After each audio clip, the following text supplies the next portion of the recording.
Before we begin the story, I want to sincerely appreciate every viewer and listener who took time to click on this video.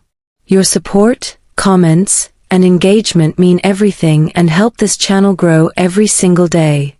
If you enjoy emotional stories, hidden secrets, forbidden love, and powerful twists, please subscribe to the channel, like this video, and share it with someone who loves deep storytelling.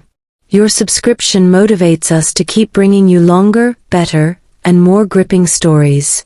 Thank you for being here. My name is Anna.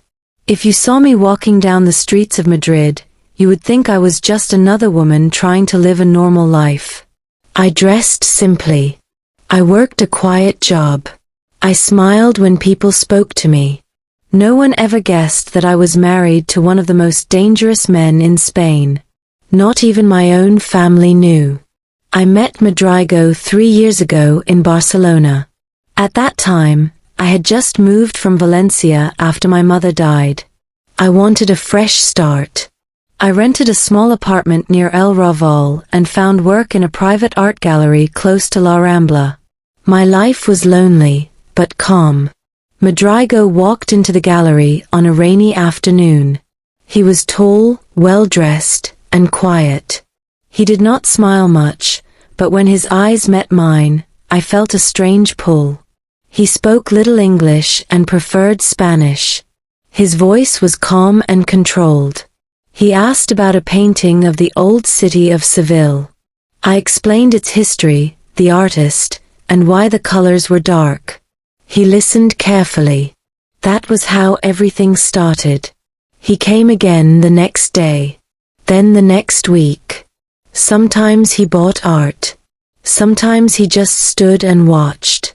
He never touched me. Never spoke too much. But when he looked at me, I felt seen.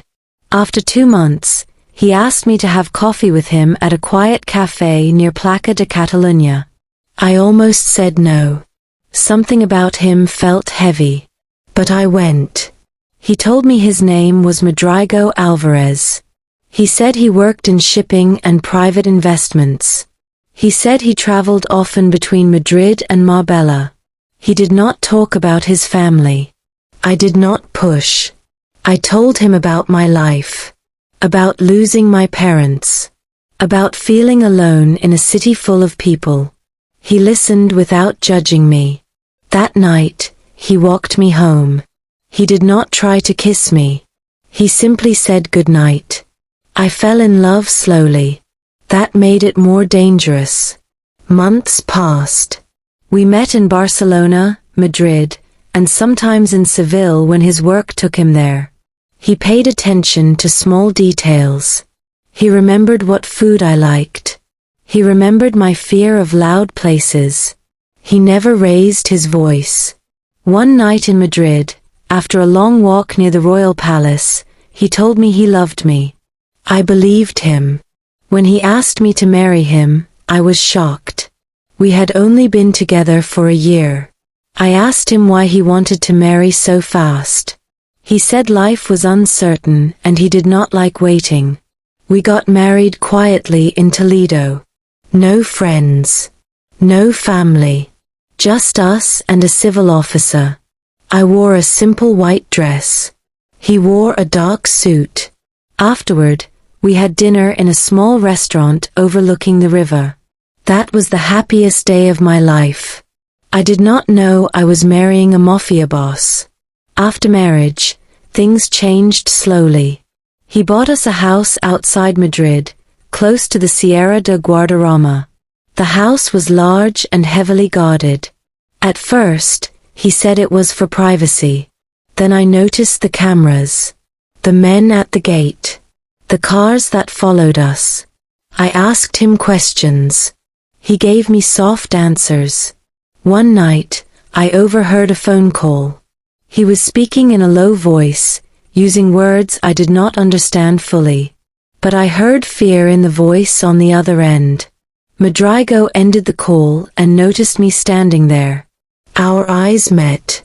That was the first time I saw darkness in his face. He told me to sit down. His voice was calm, but firm. He said there were things about his life he could not tell me yet. He asked me to trust him. I wanted to. I truly did. But then Alan came into my life. Alan was Madrigo's business partner, or at least that was how Madrigo introduced him. Alan was different. He talked too much. He smiled easily. But his eyes were sharp.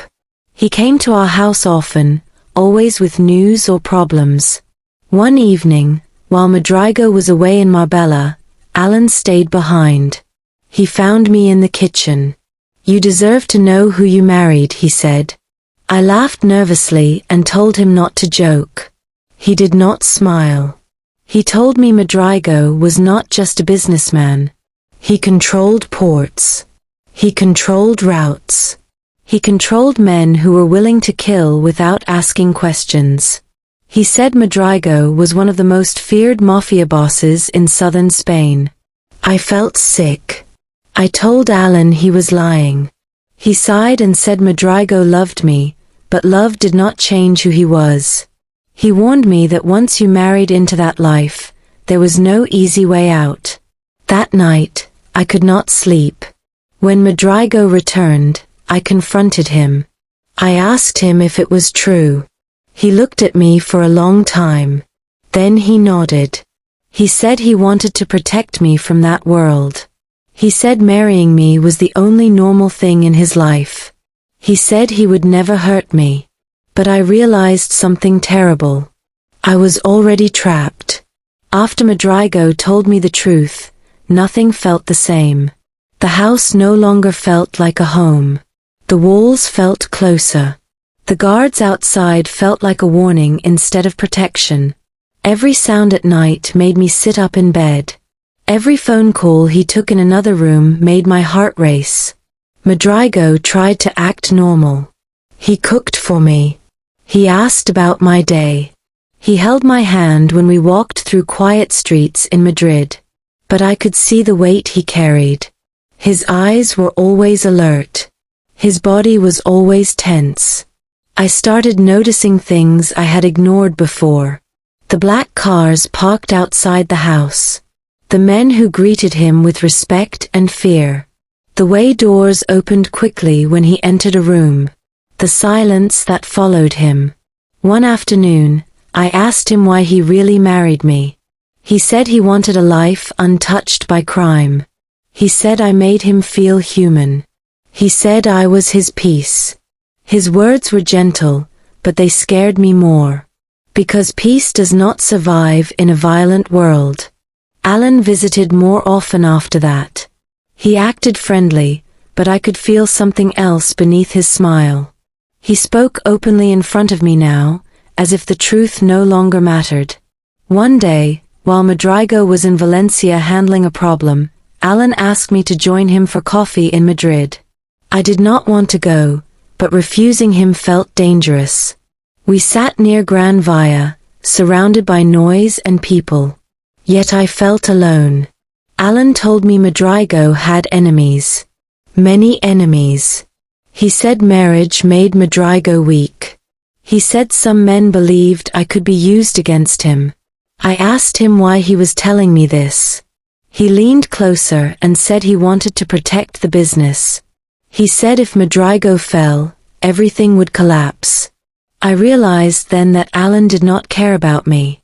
He cared about power. That night, I begged Madrigo to let me leave Spain for a while. I said I needed space. I said I wanted to visit Seville or even go back to Valencia. His face hardened. He said it was not safe. That answer broke something inside me. I understood that my life was no longer my own. Days later, something happened that changed everything. We were driving back from Toledo when our car slowed suddenly. Another vehicle blocked the road. The guards reacted fast. Guns were drawn. I screamed. Madrigo shielded me with his body.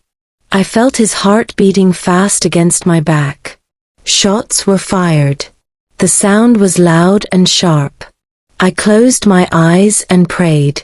When it ended, one man lay bleeding on the road. The attackers escaped. The guards moved quickly, cleaning everything as if it never happened. I was shaking. Madrigo held my face and told me I was safe. His hands were steady, but his eyes burned with anger. That night, I cried until my body hurt. I told him I could not live like this. I told him love was not enough. He listened in silence. The next morning, I woke up to find him gone. Alan came instead. He told me Madrigo had gone to Barcelona to deal with the people who attacked us. He said things would get worse before they got better. Then he said something that made my blood run cold. He said if Madrigo died, I would belong to the organization. I told him I would go to the police. He laughed. He said the police already knew Madrigo's name, but they could never touch him. He said people like me disappeared quietly when they talked too much. That was the moment I realized I had to make a choice. Stay silent and survive, or fight and risk everything. That night, I packed a small bag. I took only my passport, some cash, and my phone. I planned to leave before dawn. But someone was already waiting. The person waiting for me was not a stranger. It was Madrigo. He stood in the doorway, his jacket still dusty, his face tired. The room smelled of cold air and metal. I froze, my bag slipping from my hand. He asked me where I was going. I did not lie. I told him I was leaving. I told him I could not breathe in that house anymore. I told him I was scared every second I stayed. He listened quietly. Then he walked closer and closed the door behind him. He said running would not save me. He said Alan already knew too much. He said the attack on the road was only the beginning. He said there was a war coming inside his own organization. That was the first time he admitted weakness. He told me Alan wanted control. He said Alan had been moving men behind his back, making deals in Barcelona and Valencia. He said my presence made things worse because people believed I was a weakness they could use. I asked him why he did not tell me sooner. He said he wanted to keep my world clean. I laughed, not because it was funny, but because it hurt too much. The next day, he moved me to an apartment in Madrid, near Salamanca. Only 2 guards stayed with me. He said it was safer if fewer people knew where I was. Days passed in silence. I watched the city from the balcony. I listened to news reports, always fearing his name would appear. He called every night. Sometimes he came. Sometimes he did not. One evening, Alan showed up unannounced. The guards let him in. That scared me more than anything. He sat calmly and told me Madrigo was losing control. He said men were choosing sides. He said blood would be spilled. He said I could help him end it quickly. I asked him how. He said if Madrigo trusted the wrong people at the wrong time, everything would fall. He said all I had to do was share small details. Where Madrigo was going. When he would return. I told Alan I would never betray my husband. He smiled and said loyalty was expensive.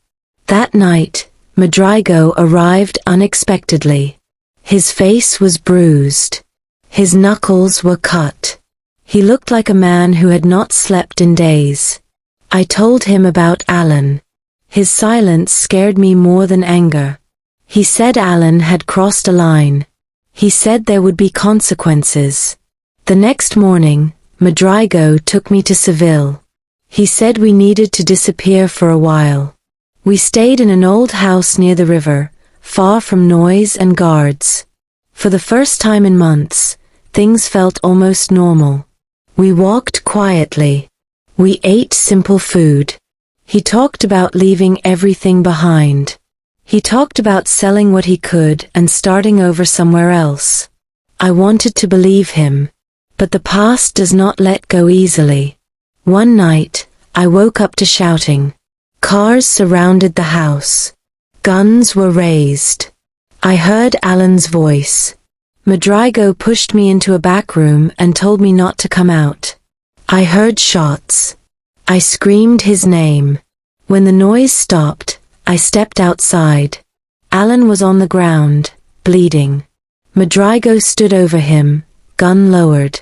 His face was empty. Alan looked at me and laughed weakly. He said love made men stupid. Then everything went quiet.